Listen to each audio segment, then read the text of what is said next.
A jeni dakord që zoti Berisha duhet t'jap dorëheqjen mbështetur edhe në statut dhe nuk duhet kandidojë më për kryetar të Partisë Demokratike?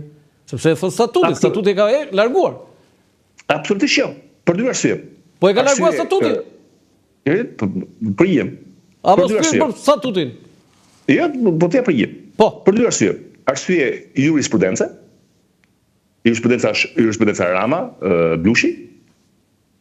2009 PS-ja humbi zgjedhjet. Ben Blushi i kujtoi statusin Edi Ramës që kishte marrë pak 4 vjet më para e kishte mangaduar Fatih Osmanës për ta çuar drejtores.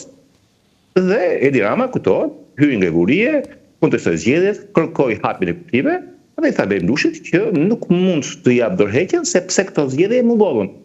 Pikë përse ajo që vleti atëre për Edi Ramën, mund zbleka sot për Sali Berishën. Dhe jam në rolin e arbitrit. Arbitrit është shumë i rëndësishëm të jetë sa më neutral. Jo, të kuptoj, do të thënë ju thoni që me që gaboi Edi Rama, të gaboj dhe Berisha. Jo, sepse në të rast që Berisha sot i vetmi që thoshe mi vodhën zgjedhjet, atëherë po gabon Berisha. Por sot Berisha si ki ardhur një deus ex machina, një faktor X i jashtëzakonshëm, ose Veodiri. Një intervistë që pam të gjithë bashkë surrealiste në mes të Tiranës në 2025, një vend që ka hapur negociatat. Jeta burra dhe gra që paguhen me taksat tona europianëve. Parlamenti Evropian, Këshilli i Evropës, OSBE-ja, të jenë të gjithë unanim që në Shqipëri zgjedhjet u zhvilluan në kushte pa barabarta, kjo i çon ujë ke mulli me Luigiut Sali, jo me tonë, po me tonelata ujë çon, për të thënë që këto zgjedhje edhe një herë që të manipuluara, kështu që më duket komplet e natyrshme që mos jap dorëheqjen, komplet. Tani, zoti Berisha mori, në mos gaboj që ta them fix, gati 200.000 vota më pak se Lulzim Basha në vitin 2021. Po dhe Basha nuk dha dorëheqje. Basha e çe Berishën në non grata, po vetë dorëheqje nuk dha. Mirë, këtu ne jemi në Shqipëri këtu, ne nuk jemi në Francë, këtu nuk jep njeri dorëheqjen. Dhe këtu nuk jep dorëheqjen njeri për një arsye që ju e thatë shumë bukur, që me që nuk dha dorëheqjen ai, nuk jap dorëheqjen asun. Jo, mbi të dhëna racionale edhe një herë, racionale, si Zelenski. I sa Trump e bezën, largohu tha. I sa o diktator, largohu, të bën zgjedhje. Që nuk është një herë. Unë flas nga Franca, nga Shqipëria. Unë flas nga Franca dhe përfitoj prej meje, pa modesti, sepse kam një pamje globale. Nuk është vetëm një në Shqipëri. Unë prandaj ju ftova sepse të vlerësoj. Por ne po them kështu që nuk është debat ky. Sta zgjedhje, po humb në Francë partia e Le Penit. Largohet Le Peni? Nuk largohet Le Peni. Sepse Le Peni është partia numër 1 në Francë. Kështu që nuk është debat ky. Kur një provincë e vogël toksore, Shqipëria, 2 milion banor, bë kështu gjërash, nuk më habit kur këto gjëra bën edhe në perëndim, kështu që nuk për mua nuk është debat fare. Fare. Për mua partitë politike janë ndërmarrje private janë. Dhe një ndërmarrje private drejtohet si çdo shef i saj. Kush jemi neve të ndërhyjmë? Kush jemi neve? Neve sekretar, si opinion, duhet të shohim rezultatin final. 10 aty po. Për brenda kokat hangshit. Zoti Burimi, këto ishin zgjedhjet e 11 parlamentare mbas rrëzimit të regjimit komunist. A ka pasur, ju keni qenë një vëzhgues shumë i holl, jo vetëm i zhvillimeve politike, po edhe sidomos të zgjedhjeve. A ka pasur një palë zgjedhje që ju mund t'i krahasoni dhe veçoni si zgjedhjet më të mira dhe këto të vitit 2025 mund t'i krahasoni me to? Në 2025 nuk janë zgjedhje të mira, s'mund t'i krahasoj me zgjedhje më të mira. Është kundra, apo jo? Që të themi sot që 2025 që janë zgjedhje për herë parë ose Beodiri e zgjidhi gjuhën dhe denoncoi publikisht, s'mund të gjesh një referencë të kaluara zgjedhje të mira si to 2025-s. Mund të jem referencë zgjedhje të tjera. Mund ta krahasojmë në 96-ën. Dallimisht në 96-ën Berisha i futi dru jashtë kutive, kurse kësaj radhe Rama futi dru brenda kutive. Do të thoni që janë njësoj me 96-s? Në një farë mënyrë po. Nëse jashtë që dhunë fizike, këtu mund të ketë dhunë morale, ose Beodiri ato zgjedhje nuk i njoh zotit Burimi. Shiko, shumë larg, i thënë gati 30 vjet në 96-ën, që nuk e di. Historia ose përsëritet ose rimon, ka thënë Trumpi. Nuk e di i njoh apo nuk i njoh ato zgjedhje, por jo, nuk i njoh ose Beodiri. Kërkoi përsëritjen 40 zona. Po, s'pata nevojë për OSBD, sepse edhe një pam ata deputet me Militan Cekë në krye, me Pexogën, se si u gjakosën në bulevard, që s'kishin nevojë. Po do dini sot diçka që OSBE-u diri me të njëjtin raport me Shqipërinë, se nuk është se nuk i një zgjedhje, të thonë nuk kanë atë fuqi ata. Njëjti raport është edhe për Serbinë, si Shqipërinë. Ishte një raport për Gjeorgjinë, si Shqipëri. Një raport për Azerbajxhanin, si Shqipëri. Ku dallimi? Se Gjeorgji, Azerbajxhan dhe Serbi janë vende pro-ruse. Atëre, këtu vjen një pyetje... Kështu që në Shqipëri është vend pro-europian, kjo është Metër Ramës. Jo, këtu vjen një pyetje, këtu vjen në mendje direkt një pyetje madhështore. Përse eksponent dhe drejtues të lartë të vendeve të Bashkimit Evropian e mbështesin Edi Ramën? Sepse sa pas thash, sepse edhe një herë midis dy të këqijave të jesh jo demokrat dhe të jesh pro-rus, është rasti i Vučić, europianët do zgjedhin keq më vogël. Më mirë demokrat se të jesh pro-rus. Shikoni sot, në momentin që flasim sot, kandidati që humbi zgjedhjet në Rumani, nacionalisti Simion, ka kërkuar një anullim të zgjedhjeve në gjykatë kushtetuese rumune. Thotë pse u anulluan zgjedhjet e para për influencë ruse në Telegram, dhe nuk anulluan zgjedhjet e dyta për influencë franceze, po ashtu sipas tij, ka çuar prova. Ku dallon dallimi? Sepse në Rumani po fitonte ky, që është sot, në zgjedhje pas Simioni, vjesh në problematik mbrojtja e NATO-s në krahun e Stalindor, ku ke shumë avion Rafale francez, tanke franceze, i ke në Rumani sot që mbrojnë të krah lindor. Pra, sigurisht që nëse do fitonte Simion, Perëndimi do të thoshte që është një diktator, është i keq zgjedhjet shëmtuara. Perëndimi ka shumë rëndësi të fitonte një pro-europian, pra ishte pro-europiani Dan që quhet, që ka fituar zgjedhjet në Rumani. Jo shumë demokrat, prapë do mbyllim syt, mos haro këtë Ram. Unë tani një vend si Franca, ku dhe njëherë ka shumë diplomaci dhe shumë mirë është kështu që kursore për këtë vend si Franca, ku e mund sot Anglia, fuqitë mëdha, Amerika etj. Është siguria e popullatave të tyre. Kjo është para popullatës tënde, është popullata tu ku jam unë, në Francë. Dhe në të rast, se popullata në Francë është më sigurt me njerëz si Edi Rama që nuk shkojnë në parada ushtarake në 9 maj në Moskë, se Edi Rama, kush problemi? Kush problemi? E para që tregon perëndimi cinizëm? Tani, brenda pak kohëve, zoti Burimi, presidenti Macron, po veçanërisht ajo që u zgjodh Tirana për të qenë mbajtëse një samiti të kontinentit evropian, Shqipëria u bë qendër e lajmit politik të Evropës dhe jo vetëm. Tani, ju e vlerësoni këtë gjë apo i quani si ajo që thatë që thjesht e zgjedhin Ramën me që nuk është pro-rus? Sigurisht që vlerësoj. Një festival këngë në Eurovision fiton, dhe gëzohesh e krenar sepse festivali më passhëm do bëhet ai vendi që fitoi, kështu që sigurisht që është burim kënaqësie dhe krenarie, padyshim. Por do t'i japësh vlerë. Sigurisht që po, sigurisht. Si mos gëzohesh? Më gëzove mua që je gëzuar. Po është normale, po si nuk gëzohesh. Po dhe një herë do t'i japësh gjithçka vlerën e dur. Nuk përbën lajme botërore. Dhe një herë, kjo mbledhje para 2 vitesh u bën në Moldavi. U folë për Moldavin, po mrapa u harua. Këto lloj mbledhjesh janë një lloj diskriminim pozitiv. Një te një vend perëndimor, një te një vend që nuk është perëndimor. Pra një bëhet u bën në Prag, një u bën në Francë, një u bën në Moldavi, në Shqipëri, është kombinim. Pra nuk tani do bëhet në Rumani, mos gaboj? Nuk e di kur bëhet jashtë. Po ky komunitet politik evropian nuk ka sekretariat, do dini, është diçka shumë informale. Do të them që pra është kënaqësia që kam unë eksakt si kënaqësia për Eurosongun, pra për Eurovisionin, që të sjell një lloj kënaqësie shpirtërore, folklorike, po që nuk ndryshon dietën e atyre që do shkojnë në sallë, që marrin pjesë në festivalit. Të nesër do të gjejnë vend pune, të shkojnë punë, të shkojnë në spital, të shkojnë në shkolla. Që dhe një herë, ky samit që bën në Shqipëri nuk e ndryshon jetën e shqiptarëve, dhe një herë, do të them, është i bukur nga ana dhe një e marketingut, por më tepër që po të jem edhe më cinik se bën për lajmet e Francë, po jepesh shuma që do të financoj shteti për festimet e 14 korrikut. 14 korriku në Francë është 28 nëntori shqiptar, festa e Francës, kombëtarja. Dhe shuma është 5 milion euro dhe debatonin brëm në një të zjarëm në një televizion kryesor francez, informativ, kjo si është e mundur të harxhohen të 5 milion lek për një koncert, për budallike, ato 5 milion mund të jepesh pikërisht policisë ose spitaleve, me vete, po Shqipëri që pagua 5 milion euro për një summit që populli shqiptar kishte shumë më tepër nevojë se sa populli francez për 5 milionin e 14 korrikut. Por prapë nuk e them. Ishte ja vlente, ishte diçka e bukur, pse jo, dhe i sjell Shqipërisë një lloj kënaqësie kombëtare për gjithë.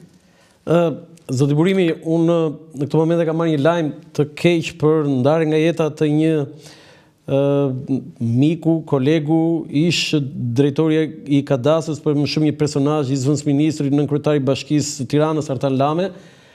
Nuk gjej fjalë për të ngushëlluar familjarët e tij, miq të afërmit, sepse unë kam pasur një mik, një bashkëpunëtor, ka shkruar parathonien e librit tim 100 vrasjet më të bujshme në historinë e shtetit shqiptar, por unë e çmoja Tanin më shumë si një studios dhe si një njeri që arriti të lërë gjurmë në për historinë e Shqipërisë. Dhe me të vërtetë ky është një lajm shumë i rënd. Artan Lame ka ndruar jetë sipas informacioneve në Gjermani pasi ndryrje në zemër. Ai para disa vitesh bëri një ndryrje në zemër dhe të gjithë besuam që shpëtoi, por kjo e sotme pas ka qenë fatale. Të qoftë dheu i lehtë Artan Lame. I paharruar. Të shpreh ngushëllimet e mia. E kam njohur një herë, kam njohur pikërisht në zyrën e Edi Ramës, ka shumë vite. Asaj kohë ishim ende miq me Edi Ramën. Dhe kisha asaj kohë një ambicie që të organizonim në Francë, dhe ime shoqe punon në botën e muzeve në Francë, një ekspozit që do lidhte bashkë dy figura madhore për Francën dhe Shqipërinë, Napoleon Bonapartin dhe Ali Pasha Pelenën. Dhe më kujtohet asaj kohë isha në zyrën, ishin mbrëmje darkë në kryeministri dhe Rama më thotë që është një person që mund ta ndihmoj shumë për të gjë. Artani dhe Lamja hyrë në zyrë, por me një uri të jashtëzakonshme më bëri për Shqipëri, sepse nuk e njeh se në këtë botë si thua idesh kulturore, studiuese, e njeh më shumë si funksionasi në punës, por më habiti dhe ruaj përshtypje më të mirë nga i takim i shkurtër, i vetëm, dhe përfitoi pra të them familjes së tij ngushëllimet e mia më të sigurta. Genci, mua më vjen mirë që ti e ke njohur sado pak dhe e ke kuptuar atë dimensionin dhe formatin e tij si njohës shumë i mirë jo thjesht i historisë, por i ca detajeve që as historianët nuk i kanë njohur. Po Artan Lame është nga ata që la gjurmë. Mjafton të themi që një koleksionist i jashtëzakonshëm, po jo thjesht fjala koleksionist në zhargonin që thjesht ai gjente disa gjërat vjetra, por arriti të gjente dhe të koleksiononte të gjitha uniformat e ushtrisë shqiptare që nga themelimi i shtetit shqiptar dhe deri te e fundit. Dhe këtë e kishte private, domethënë në investimi vet, por ishte edhe një njohës i jashtëzakonshëm, flas i disa periudhave historike, studimi i tij, libri i tij për Princ Vidin, duke publikuar aty detaje nga jeta e tij, është një studim i jashtëzakonshëm, por jo vetëm, ai ka kontribut në Shqipëri për shumë aktivitete dhe ngjarje kulturore, historike që Artan Lame i dominonte dhe i kishte edhe si pasionin e tij. Okej, është me të vërtet një lajm i trishtuar të ndodh që merr një lajm të tillë dhe je në ekran, por ky është profesioni im. Okej, kthehemi te biseda normale. Zoti Burimi, ju e njihni personalisht zotin Berisha? Jo të gjithë personalisht, të gjithë i njoh sepse unë kam qenë përpara se të largohesh për Francë, po mora një post në ambasadë, fillim viteve 90, kam qenë militant, zyrtar i Partisë Demokratike, kam qenë zëdhënës i Forumit Rinor të Partisë Demokratike. Dhe kam njohur Berishën bides kam në një film që është filmuar atëherë në Thënjishëm me televizionin francez tek seria FD-s, ku ishin zyrën time, Berishën zyrën e vet, unë fakt, këto unë I di, po unë në fakt pyetjen duhet ta riformuloj. A I njihni, domethënë, a keni kontakte aktualisht për këtë situatë e kam fjalën? Jo, nuk komunikoj fare. Nuk komunikoj. Jo. Jo, e kam fjalën që zakonisht ju jeni shprehur pro Partisë Demokratike, pro zotit Berisha, dhe a keni marrë ndonjëherë në një falënderim, rinjoje, vlerësim, nuk e di, të këtij lloji që ju e keni mbështetur atë? Kujdes, sepse nuk është jam shprehur pro PD-s ose Berishës. Edhe një herë, jam shprehur kundra amerikanëve. Da, do vinte ajo, se ajo është teza. Kjo është interesante. Teza XXL. Për mua, si më thua, është Berisha ose PD-ja në mënyrë kolaterale kanë përfituar nga ndërhyrjet e mia. Po ta them me sinqeritet plot, nesër PD-ja është në pushtet, do ta mpresh shpatën më të gjatë se çka kam sot në kësaj majorancë. Kanë bërë të aluar kur që në pushtet, kështu që nuk pres, nuk e besoj. Vërtet se ku të pyetjen. Jo, nasim kështu, unë bëj punën time. Kam shumë shpesh ku janë gjëra që më shokojnë, mund t'i shkruaj eksponentëve të PD-s, me ata që kam një farë, domethënë komunikimi. Me kam shumë komunikom. Për shembull, po mund të ka qenë shumë vota diasporës, kam komunikuar shumë me Byli Bashin. Me përvojën time që kam. Nuk hezitoj për shembull të çoj mesazhe dhe Gazmend Bardhit, që e shoh me kuribruar. Përsa I përket figurave politike, të dyja. Pastaj me gazetar, me koleg. Po me zoti Rama, me kryeministin Rama, keni? Nuk kam më. Dhe kemi qenë miq kuptimin e vërtet fjalës, sepse në listë në Paris. Po, nga miq, pse u bët? Debati vjetër, nuk e di është publik apo jo, por I thuash, unë jem që shpesh jam pak si thuash maniak I gjërave ideore, ku nuk kam interesin tim personal, ku jam maniak për gjëra që nuk shkojnë kështu. Këtë gjë që bëri që parë, gjithë për shembull që fitoj PS-ja me shumë vota dhe një kam I maniak I shpresë, kush vjedh një vezë, vjedh një lop, kështu që nuk e lejoj. Dhe ke Rama si thuash, ai kam njohur shumë gjatë në Paris. Për mua Rama që një novic, nuk e di në shqip si themi fillestar, I politikës. Pra, për të besoj sepse kur hyn në politikë Rama nuk e besoj kur. Rama domethënë që ai sa një jetë në Paris, fliset për gjithçka, për shumë gjëra, bëri shumë humor, por që e urrente politikën dhe shpesh më tallte që më shikonte kaq një penjuar pikërisht I lidhur me vendin e saj politike. Të tallte Rama aty? Po. Më tallte sepse isha shumë I angazhuar me Shqipërinë, shumë I lidhur, shumë skanci. Pra kur hyra në politikë, mendoja se më në fund ishte një eksperiment, si kërkon bësh një eksperiment, ja më në fund një person kaq I shkëputur nga politika, kaq refraktar ndaj politikës, me siguri që ky do bëj namin në familja në kuptimin mirë fjalës. Dhe vitet e para dhe më bëshetoj. Me erdhi pastaj zhgënjimi kur një miku im që një shumë mirë, shumë I formuar, arkeolog, I tonë në Francë, mik, shok. Kush? Marin Haxhimiali. Në mos gaboj djali I Nipi Alex Budës? Eksakt. Dhe me një kuranjo intelektuale të jashtëzakonshme. La jetën e favorshme që kishte në Francë, në Paris, në një pjatancë. Dhe vendos I kushtohet pasionit tij të dyfisht Shqipërisë dhe arkeologjisë, se ka mbaruar për arkeologji në Francë, dhe vendos të marrë drejtimin e asaj kohe të Apollonisë. Për mua është qendra më e madhe arkeologjike e Shqipërisë, më e madhe se Butrindi, me shërbëllat e jashtëzakonshme. Edhe pse është zbuluar vetëm 5%.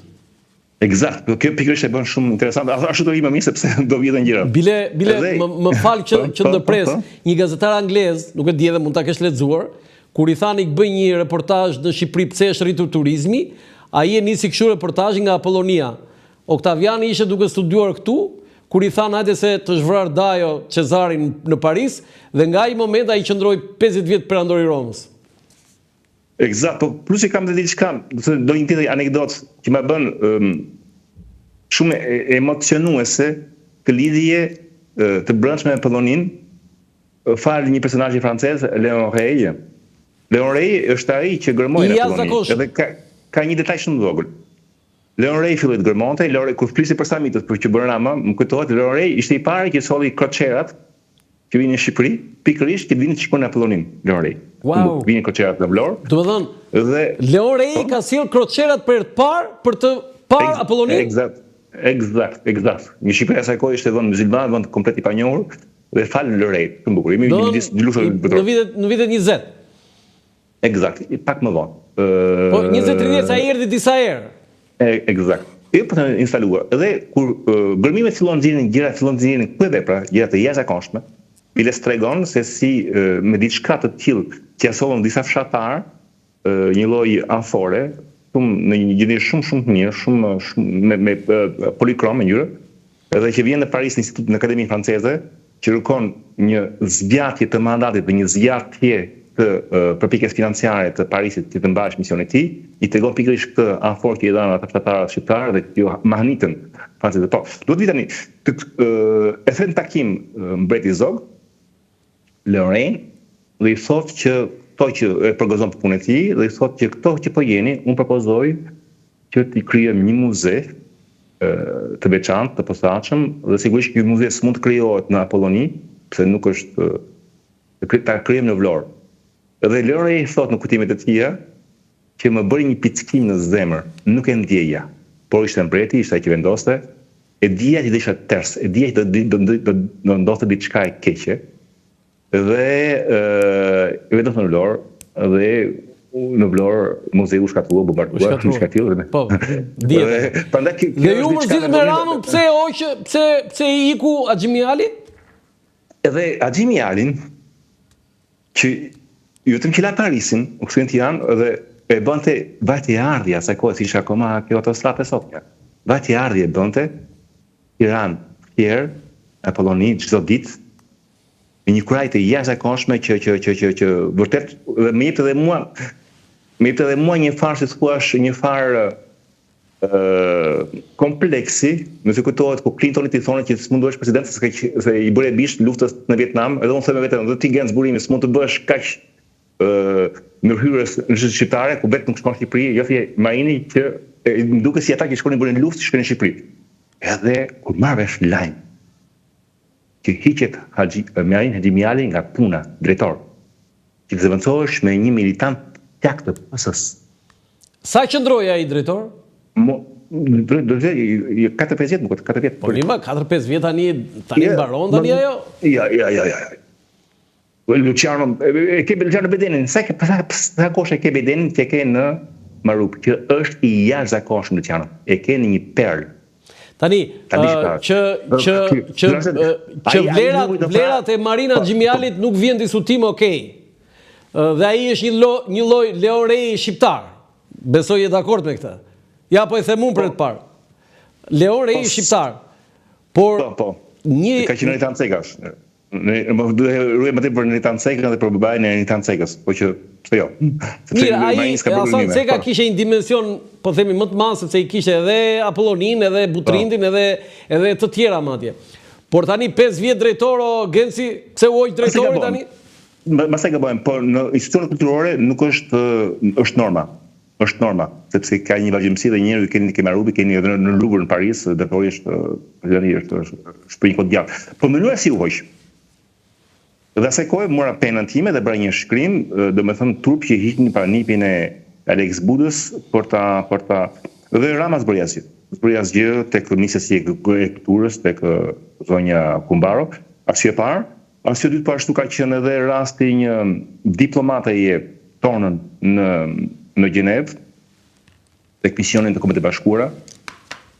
Një rast shumë i rëndë, edhe si të oficial Ramës Edit për ishte shkëputur nga politika, më pak racional, gjë që s'mund ndodhin. Pak rëndësi kanë që mund ketë sherrët në diplomaci, luftat politike, po të arrish në atë moment që ti presësh një diplomate pagesën e siguracionit, pagesën e qartë shtëpisë. Do të thënë këto janë arsye pse nga mik je bërë amik me Ramën? Ti shkoj policia në zyrë, edhe ti mos ndërhysh ti si kryeministër. gjithmonë atë shikoj që Rama ishte si tjerë, pra Rama ishte dhe ai vetë viktim e këtyre lloj koalicionesh, interesash politike, që unë e dija artist, e dija lart në gjithçka. Do të thotë pasaj mbrapa. I çojnë mesazh. Më shumë tepër. Mesazhe kam çuar shumë shpesh mesazhe. Por ai pasaj që uli atë atë si thua që ajo. Jo, atë theu përgjigje një. Po sigurisht që se përgjigje, po sigurisht që ja po kështu ja po ashtu po. Duhet diçka fundi se do të interesoj të botë kulturës. Kujtohet kur erdhi në Shqipëri koncerti i famshëm i Vienës, orkestra e Vienës, 100 janari. Edhe dona për mua ajo i vuri kapakun gjithçka. Sepse ajo nuk je orkestra e Vienës. Po kujt ishte? Ke fake. Dhe unë bëra vetë një ulumtim, u lidha me një kolege korespondente të agjencisë austriake të lajmeve, u lidha me drejtorin e Orkestrës Filharmonike të Vienës dhe ishte një fake dhe Rama hëngi një dush të ftohtë, sepse kishte mashtruar dhe mbrapa pak shumë ide Ramës se ke filmi Koncertet e gjashtë ku marrin dhe 7 që muzikë klasike. Thjesht sikur të shkoj për shembull një lojtar Vinicius të shkoj të bëjë një ndeshje në një vend të varfër afrikan, në Zimbabwe, në rregull. Një lojtar dhe shkon edhe në Zimbabwe të lajmet që erdhi Real Madrid. Ai fatikisht ka krijuar një skuadër që quhet Real Madrid City. Çon flet një fjalë City, që nuk është Real Madrid. Dhe shajver, kështu do dhe në Orkestrën e Vienës. Ishte një shqiptar që ishte violin në kjo të bëri armik me Ramën? Apo kjo armik, është fjalë shumë e rëndë, po dhe një do kuptosh që jam maniak i pastërtisë demokratike. E kam fjalën kjo është arsye mos arsyes time që ma dobëson ai shumë arsye sa për arsye vajtoj të rjetën. Eksakt. Kjo është arsye. Sepse edhe një nëse nuk ndaj vlerat me njëri, mund të ke pasaj mbrapa shumë më betë, dhe sot mund në 5 ton fare të kem muhabet edhe me një person që nuk e preferoj, fatmirësisht. Por Ramën e kisha mik, kur bëj diçka me mik, dikë mik se ndaj vlera me të me Ramën ndaja vlera. Tani, kam një pyetje të drejt për Ramën. Ky miku juaj që ndanit kohë në Paris në ato vitet e emigracionit të Ramës, dësa ju ishit një qytetar francez. Nuk ishte emigracion Rama, ishte për të bërë art. Ishte për të bërë art. Okej, gabimi, po, për të bërë art. Jo, sepse eksponent në Partinë Demokratike i thonë kur ishte në emigracion. Jam i ditruar të marrë fjalën e tyre. Jo, kjo është korrekt. Jeni ju. Ai sot ka bilancin personal politik më të mirin nga gjithë politikanët e tjerë. 16 vjet kryeministër, 11 vjet kryetar bashkie, 2 vjet ministri i kulturës dhe një vit e pak muaj kryetar i Partisë Socialiste në opozit. Tani, Sali Berisha nuk e ka këtë bilans, Fatostano jo, Ilir Meta jo, Pandeli Marko jo, Bashkim Fino jo, do të thonë gjithë ta peshat e rënda të politikës shqiptare, Edi Rama është numri 1. Tani, a e vlerësoni faktin që Rama ka arritur dhe ka një bilans se ka askush dhe kjo nuk bëhet për mungesë aftësie, kjo bëhet për aftësi. Lysho, parë. Roland, du di shka, në momentin kur babai i bashkimit të 2 Gjermanive, një nga politikanët më fatgjatë në Gjermani, Helmut Kohl. Personazhi që në histori mbetet me atë fotografin e dhënies së dorës, nuk e di në kamera këtu, me François Mitterrandin në Verdun për të lidhur, për të çmentuar bashk lidhjen franco-gjermane që i dha lindjen euros. Kur ai personazh ty u sharuar në historisë, të doli korruptuar. Që dhe njërë, bilanci nuk është ta, po, që ndronë ti në pushtet, mund të jetë bilans për Ginesin e rekordeve, politika nuk është sport. Të marrim bilancin nga ana efikasitetit. Këta gjëra, ose 2 gjëra. Por nuk ndihesh mirë që shoku yt i të kurshëm është rekordmeni i kryeministrave mbas Mehmet Shehu. Absolutisht jo. Jo? Jo, sepse nuk është politika nuk është qëllim në vetë. Politika është, nga thela greke, është polis, është të bësh politikën e një qyteti, është si të jetojnë banorët dhe një qyteti më mirë.